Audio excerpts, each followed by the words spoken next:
अनंत कोटि ब्रह्मांड नायक राजाधिराज योगीराज परब्रह्म श्री सच्चिदानंद सद्गुरु साईनाथ महाराज की जय। ओम साई राम। सभी साईं भक्तों को मेरा ओम साई राम। मेरा नाम अनीता है और मैं मध्य प्रदेश के भोपाल शहर की निवासी हूँ। मेरा छोटा सा परिवार है जिसमें सबसे पहले तो बाबा हैं, उसके बाद मेरे 2 बेटे हैं, हस्बैंड हैं और मेरे सासू माँ हैं। ये मेरा छोटा सा परिवार है और इसके परिवार के साथ साथ जो मेरा एक और परिवार है उसके लिए भी मैं आपको सबको बताना चाहूँगी कि मैं जब अपने मायके में थी, पेरेंट्स के घर थी, तो उस समय हमारे पेरेंट्स के घर में बाबा को बहुत अच्छे से कोई नहीं जानता था, इवन मैं भी नहीं जानती थी। बस सिर्फ एक साईं बाबा की एक फ़ोटो थी। बस उस फ़ोटो में हम लोग जानते थे कि ये साईं बाबा हैं, शिरडी के साईं बाबा हैं। पढ़ाई करते करते स्कूल का ट्रिप हम लोग का गया था, बिहार गया था, बोध गया और वाराणसी, प्रयागराज, उसमें इलाहाबाद बोला करते थे। तो वहाँ पे हम लोग घूमते फिरते ऐसी बच्चे थे, दुकानों में देख रहे थे, तो वहाँ मुझे एक साईं बाबा की छोटी सी मूर्ति दिखी और मन में आए कि ये साईं बाबा को मुझे अपने साथ लेके जाना है घर। और मैं वो मूर्ति खरीद के अपने साथ घर पे ले आई और मैंने अपने पूजा के जगह में, पूजा घर में उस मूर्ति को रख दिया। रोज़ मैं जैसे सब भगवानों को अगरबत्ती लगाती थी, वैसे ही मैंने बाबा की को भी अगरबत्ती लगाना चालू किया। लेकिन बाबा के बारे में कुछ भी नहीं जानती थी कि बस इतना जानती थी कि साईं बाबा हैं ये, लेकिन उनके बारे में बहुत ज़्यादा जानती नहीं थी। फिर धीरे धीरे एजुकेशन पूरा हुआ, शादी हुई। अब शादी भी जो हुई तो एक नॉर्मल शादी नहीं थी, वो शादी मेरी इंटर इंटर रिलीजन मैरिज थी वो। मैं हिंदू परिवार से, मेरे जो हस्बैंड हैं वो एक क्रिश्चियन परिवार से हैं। तो शादी के बाद एकदम पूरा परिवेश घर का चेंज, तो उस समय थोड़ा सा एडजस्टमेंट में प्रॉब्लम हो रही थी, लेकिन ईश्वर का नाम लेके जीवन आगे चलता गया। लेकिन कहीं ना कहीं कुछ कमी लग रही थी। तो एक दिन बाज़ार गए तो बाबा की एक फ़ोटो देखी, तो मैंने कहा शायद इनकी कमी है मेरे जीवन में, मेरे घर में। तो उस फ़ोटो को मैं लेके अपने घर आ गई ससुराल में। और जैसे मैं मायके में करा करती थी रोज़ एक अगरबत्ती लगाना, वहाँ पे भी मैंने अगरबत्ती लगाना चालू किया और मैं डेली बाबा को अगरबत्ती लगाती थी, साईं बाबा को। बाबा की कृपा से चलते रहे, जीवन चलता गया। चर्च जाती थी, बाबा को घर में मानती भी थी। हालांकि परिवार में थोड़ा सा विरोध हुआ कि चर्च जा रहे हैं तो बाबा को क्यों मानना, क्योंकि सब लोग मूर्ति पूजा के विरोध में थे। लेकिन मेरे हस्बैंड साथ में थे, इसलिए ज़्यादा विरोध का सामना नहीं करना पड़ा। चलता गया जीवन। फिर एक समय ऐसा आया कि हस्बैंड ने भी फिर मेरा को धीरे धीरे बाबा की पूजा से को रोकना चालू किया कि नहीं, अब बच्चे बड़े हो रहे हैं और अब आपको सिर्फ एक जगह चुनना है, कोई भी एक जगह चुनना है और बच्चों को जो भी शिक्षा देनी है वो आपको क्रिश्चियन धर्म को लेके ही देनी है, तो अब बाबा को आपको छोड़ना पड़ेगा। तो मेरे लिए थोड़ा सा कठिन था। उस समय तक मैं भी माँ बाबा को बहुत अच्छे से नहीं जानती थी, पर ऐसा लगता था कि एक लगाव है बाबा से। फिर बहुत मजबूरी में मैंने वो बाबा की फ़ोटो जो मेरे पास थी उसको सन 2006 में, जबकि मेरी शादी हुई थी 1991 में, 2006 में मैंने वो तस्वीर को, उस बाबा की फ़ोटो को बड़े दिल पे पत्थर रख के वो किसी को मैंने दे दी। फिर चूँकि जाना तो था चर्च, तो मैं चर्च जाती थी। वहाँ पे भी फिर मैं मन से मैंने वहाँ पे चर्च में जाके प्रार्थना शुरू की। लेकिन बाबा को अपने पास बुलाना था, बाबा को अपने जीवन के बारे, मेरे जीवन से कुछ बाबा चाह रहे थे, ऐसा लग रहा था। तो फिर धीरे धीरे मेरी सिस्टर जो बड़वानी में रहती है, उनने मेरे को बाबा के बारे में बोलना चालू किया, बताना चालू किया, तू बाबा से प्रार्थना कर, तेरे को याद नहीं है क्या, तू बचपन में मूर्ति लेके आई थी, तो तू भूल गई क्या बाबा को? क्योंकि वो बाबा को बहुत मानती है, बहुत ज़्यादा मानती है। फिर मैं बात सुनती थी, लेकिन फिर मुझे कहीं ना कहीं मन में लगता था कि कहीं ऐसा ना हो मूर्ति पूजा से मेरे जीवन में, क्योंकि ऐसा कुछ बताया गया था कि मूर्ति पूजा अगर आप करेंगे तो कुछ भी आपके जीवन में, आपके बच्चों के साथ कुछ हो सकता है, कुछ ऐसी घटना घट जाए जो सही नहीं हो। तो फिर मैं डरती थी, दीदी की बात सुनती थी और सुन लेती थी, पर बाबा को मन में याद नहीं करती थी। फिर एक दिन अचानक ऐसा हुआ कि मेरे ऑफिस में मैं लैब में हूँ, मैं लैब टेक्नीशियन हूँ पॉलिटेक्निक कॉलेज में। तो वहाँ पे अपने लैब को मैं सफाई कर रही थी, तो मुझे एक बाबा की एक बहुत सुंदर सी फ़ोटो मिली, साईं बाबा की। तो उस फोटो पे बहुत धूल थी, फिर मैंने उसको साफ़ किया और अपनी टेबल पे कांच के नीचे बाबा की फ़ोटो को लगा ली। कुछ अंदर से कुछ ऐसा लगा कि मतलब बहुत खुश, और उस दिन गुरुवार का दिन था, बाबा का वार था। बहुत अंदर से खुशी हो रही थी कि आज कुछ हो रहा है अंदर, मतलब बहुत खुशी महसूस हो रही थी। फिर मैंने दीदी को फ़ोन किया, तो बाबा ने कहा, दीदी बोलने लगी कि ये बाबा तेरे पास एक बार फिर तेरे को याद दिलाने के लिए आए हैं कि बेटा तू मुझे भूल रही है, पर मैंने तुझे नहीं भूला है। ऐसे करके बाबा ने तुझे एक बार फिर याद दिलाया है। तब से फिर बाबा को मैंने धीरे धीरे अपने जीवन में फिर लाया। और उसी समय एक घटना हुई कि मेरा बेटा छोटा वाला बॉम्बे में जॉब करता था, उसका नया नया जॉब था, और जॉब में वो बहुत ज़्यादा परेशान चल रहा था।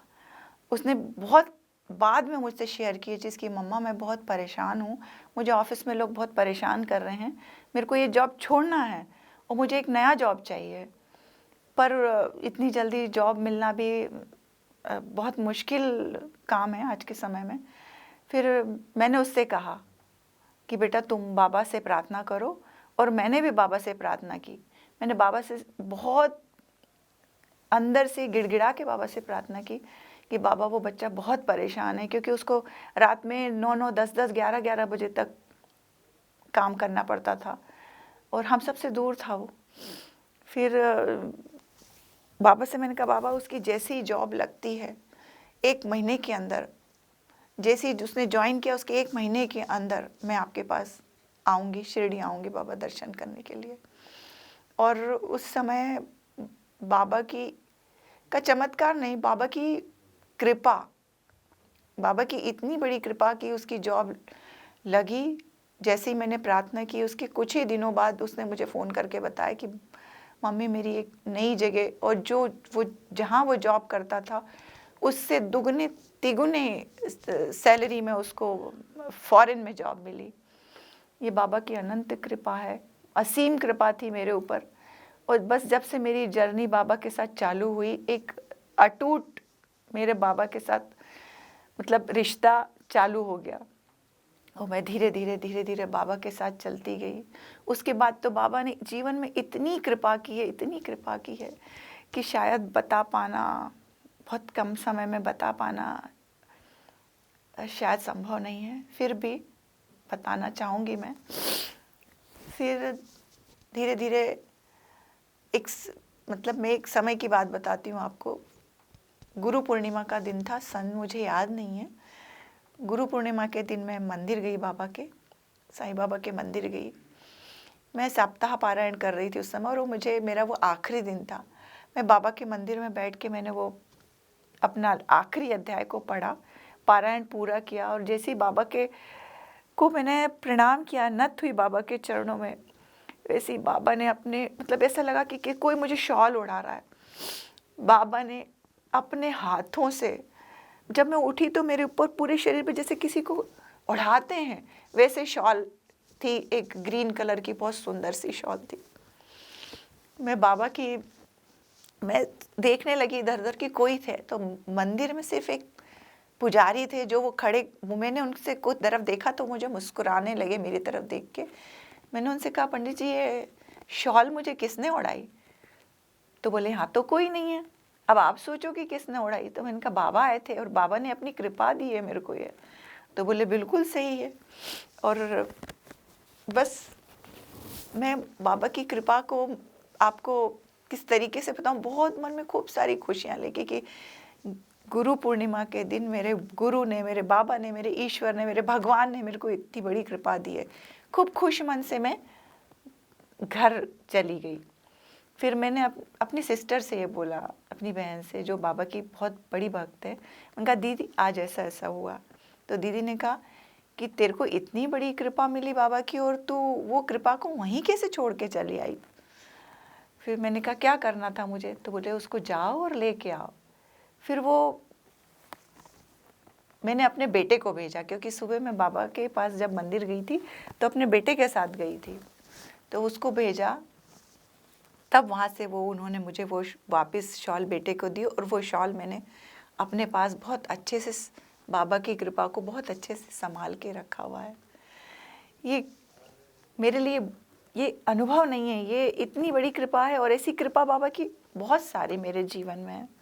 ऐसे ही मैं आपको बताऊं, मेरे जीवन में एक समय अभी कोरोना के टाइम पे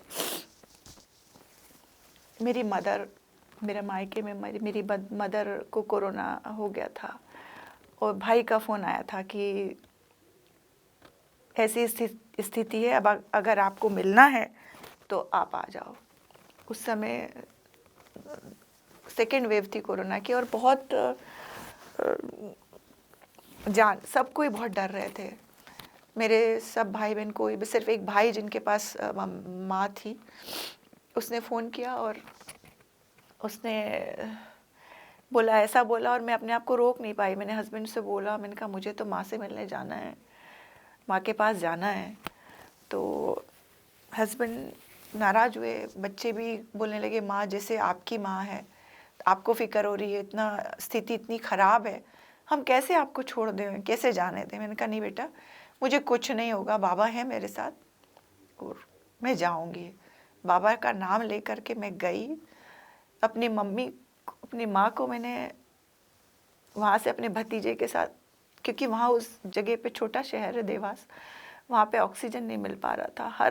हर बेड हम हर हॉस्पिटल ले लेके उनको गए, लेकिन कहीं उनको बेड नहीं मिला। फिर हम लोग इंदौर गए, इंदौर में भी कहीं उनको बेड नहीं मिला। ऐसे ही करते करते हमको सुबह 10 से शाम के 5 बज गए। फिर मैंने अपने हस्बैंड को फ़ोन किया तो उन्होंने सिर्फ इतना किया कि तुम तो कुछ भी हो, कैसे भी हो, माँ को ले आओ यहाँ पे, अपन देखते हैं। इसी बीच उन्होंने अपने पहचान के डॉक्टरों से बात की और वहाँ पे व्यवस्था माँ के लिए करवाई।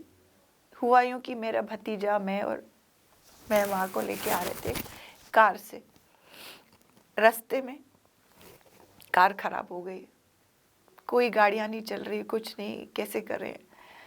कार जहाँ ख़राब हो उसके 4 कदम पे मैंने अपने भतीजे को बोला, मैंने कहा वो ढाबा दूर में दिख रहा है बेटा, जाके देखो वहाँ से अगर कोई हेल्प मिलती है अपने को तो। वो गया और वहाँ पे एक भैया थे, उनसे बोला तो वो भी बोले हम कहाँ से करेंगे, कैसे करेंगे, कहाँ जाना है, सब कुछ पूछा। फिर वो आके बोलने लगा कि बुआ जी कहीं से कोई हेल्प नहीं मिल पा रही है। वो भैया बोल रहे अब तो कुछ नहीं होगा। फिर मैं उतरी गाड़ी से, माँ को वैसे ही छोड़ के, और मैं गई तो सबसे पहले मैंने देखा कि उस ढाबे का नाम था ओम साई राम ढाबा और वहाँ बाबा की फ़ोटो थी। मैंने कहा बाबा अब आप ही कोई ना कोई व्यवस्था करो। फिर मैंने वो भैया से हाथ जोड़ के प्रार्थना की। मैंने कहा भैया आप बाबा के भक्त हो, आप हमारी कुछ तो मदद कर सकते हैं। तो बोले दीदी यहाँ अभी कर्फ्यू का टाइम, कोरोना का टाइम है, कोई गाड़ियाँ नहीं है, कुछ नहीं मिल पाएगी आपको। आप कहें तो आप कोई भी गाड़ी में रुकवा दूँ, बस ट्रक, कैसे भी आप जाओगे। मैंने कहा कोई भी गाड़ी रुकवा दो, जो भी चल रही है इक्का दुक्का, मैं लेके जाऊंगी माँ को। फिर उनने एक गाड़ी के सामने खड़े होकर गाड़ी को रोका और मैं अकेले, अपनी 2-3 लोगों ने मम्मी को ऊपर चढ़ाया।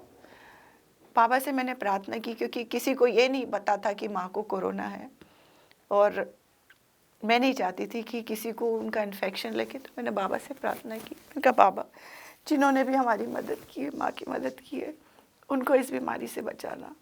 और जैसे तैसे माँ को चढ़ाया, लेके आए भोपाल। हस्बैंड वहाँ उन्होंने लिया, हम दोनों लेकर के उनको जिस हॉस्पिटल में गए, वहाँ के एंट्रेंस पे बाबा की एक इतनी बड़ी मूर्ति रखी थी। बाबा मुझे बोल रहे थे कि बेटा तू धीरज धर, हिम्मत मत हार, कुछ नहीं होगा। फिर हम लोग माँ को भर्ती किया, वहाँ पे भी आईसीयू में जगह नहीं, माँ की हालत खराब थी। फिर इतनी बड़ी कृपा कि उन डॉक्टरों ने इमरजेंसी में माँ के लिए आईसीयू वाला बेड तैयार किया और वहीं पर माँ को सारी फैसिलिटी दी। माँ की हालत धीरे धीरे ठीक होने लगी। लेकिन बाबा की, ईश्वर की मर्जी, एज भी थी उनकी, बहुत तकलीफ में लग रही थी, लेकिन फिर भी वो बहुत हिम्मत वाली थी। धीरे धीरे वो उनका जाने का समय आया, उनकी सांसें उखड़ने लगी। लास्ट मोमेंट में वो यही बोली, उनके मुंह से जो शब्द निकले थे, बेटा बाबा ने मुझे अपनी गोद में ले लिया है, तुम बिल्कुल चिंता मत करना। मुझे बड़ा सुकून हुआ कि मेरी माँ आज बाबा के पास जा रही है। धीरे धीरे करके वो चली गई और मैंने बाबा को धन्यवाद दिया कि बाबा, क्योंकि वो इन्फेक्शन उनको बहुत फैल चुका था, कि बाबा आपने माँ को अपनी गोदी में ले लिया, कि मेरे लिए बहुत संतोष देने वाली बात है।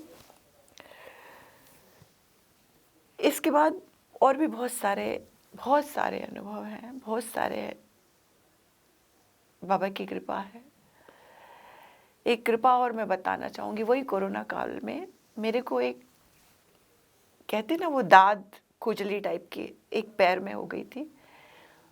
तो उस समय मैं किससे बोलती, क्योंकि सारे हॉस्पिटलों में इन्फेक्शन, कोई जाने नहीं देता। मैंने कहा बाबा मैं कहाँ जाऊँगी, मैं जाना भी नहीं चाहती, मैं कुछ नहीं जानती बाबा, आपको मुझे ठीक करना है। और बाबा का नाम लेके मैं उस जगह पे ऊदी लगाती रही और 1 सप्ताह के अंदर वो पूरा जो खुजली थी, इवन वहाँ पे दाग तक कुछ नहीं रहा, वो बाबा ने मुझे ठीक किया। और भी बहुत सारे अनुभव है जीवन के। आज बाबा के साथ चलते चलते काफ़ी समय हो गया और बाबा से मेरी प्रार्थना है, उसके पहले मेरी साईं लीला चैनल टीवी को मैं धन्यवाद देती हूँ, क्योंकि इसी माध्यम से मैं आज अपने जो बात आपको कह पाई और बता पाई। और सबसे अनुरोध करती हूँ कि बाबा को एक बार मान करके देखो, एक बार बाबा को जान करके देखो। बाबा ने कहा है कि जो वक्त बाबा को याद करता है वो दौड़ के चले आते हैं। मेरे जीवन में भी बाबा ने बहुत सारा आशीर्वाद दिया और मैं चाहती हूँ कि ये आशीर्वाद आप सभी को मिले। और मैं अपने जीवन की एक जो आखिरी इच्छा है वो बताना चाहूँगी कि हे साईं दयाल, मेरा अंतकाल जब निकट मेरे आए। तो मेरे प्राण जो है बाबा के चरणों में निकले, ये मेरी आखिरी इच्छा है। ओम साईं राम, जय साईं राम। आवो साईं, मेरे साईं, साईं बाबा। मेरे साईं, मेरा विश्वास।